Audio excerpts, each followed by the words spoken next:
Cái sai tờ kia đấy. Họ lo chuyện mà họ chỉ hay một bự nữa. Anh em mình Đây nha. anh em mình Phong tục phong tục hơi mong mình uống nha. Rượu cần. Đây này. Anh em thi nhau uống đây. Đây nó giờ bay mông nó. Bay mông chủ trò chạy. Trò nó nè.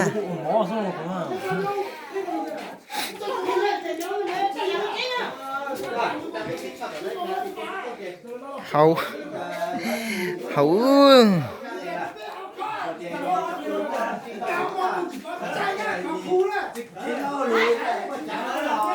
Anh Dung cho ăn lùi dâu trời. Tôi lúc cha lúc tôi mỏi rồi. Cho lùi dâu. thôi để mình thử thử đây. Baba, ôi nhom bắt ta bây giờ chúc tôi ta. Chứ chưa ăn lùi dâu trời. Thôi giờ. Mày hổ mày hổ Nào, bây giờ gì biết là nào, nào. Bây giờ kia. mày hổ này Ở kia nào.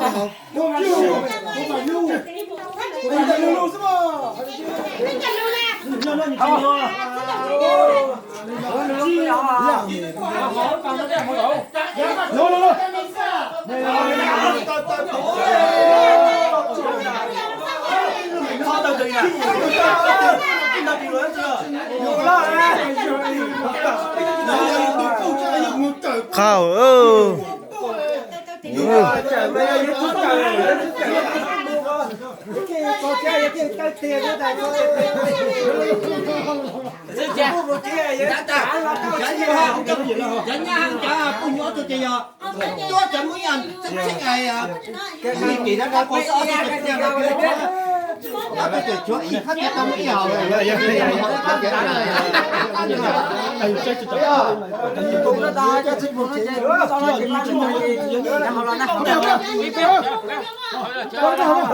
ơi nhờ cho bác hầu nhờ cho bác hầu nhờ cho bác hầu cái gà phải cho thôi à không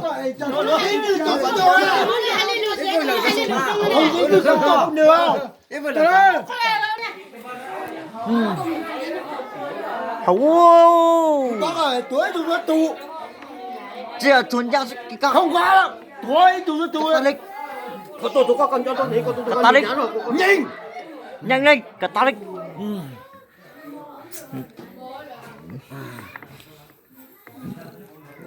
cái ta lịch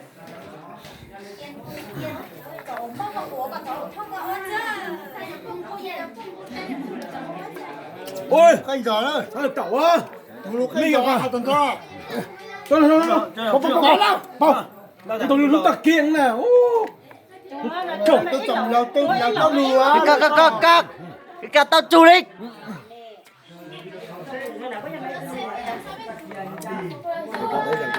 càng kinh do gió lưu được gió chú đi tao ui gió chú được cái ca gió lưu chú được một khẩu là có một cái hở ui gió lưu chú được đấy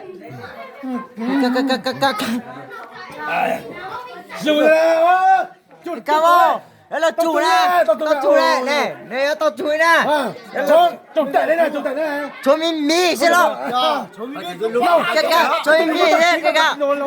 tôi luôn tao nè nó xử ra Cho mình mì nè. Cái cả cho mình mì xem. Này, cho mình mì xem này. Cái cả nè. Học cái là chui rồi. Này, cho mình mì xem tao. Cái ngủ ấy lên một plot ba hai giờ trưa rồi kìa